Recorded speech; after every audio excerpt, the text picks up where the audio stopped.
nimekuja kuomboleza rafiki na ndugu, lakini siwezi nimalizie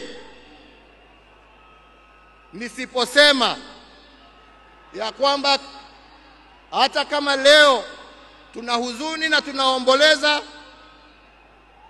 lazima kama Wakenya tuchukue nafasi hii, kwa sababu Raila hangeweza kutenda yale ambayo alitenda kama angekuwa amesimamiwa na mama nguvu wa kazi, Mama Aida Odinga, na watoto wake Rosemary, Junior, Winnie na familia yake yote.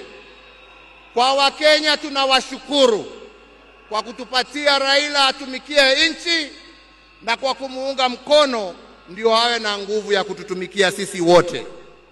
Kwa hivyo ndugu yangu, ni kuombee kwa Mwenyezi Mungu akurehemu, akulaze na amani na wenzako, ukijua ya kwamba twakumbuka wewe na yale ambao umebakisha tutaendelea nayo, na familia yako sasa imekuwa yetu, na tutaendelea kuwalinda na kuwachunga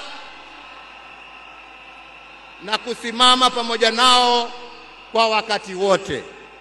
Nasema lala salama ndugu. Mungu awabariki familia yako na awafariji na awapatie nguvu, na Mungu aendelee kuibariki Kenya hii yetu, Afrika Mashariki na Afrika kwa jumla. Asanteni sana, Mungu awabariki.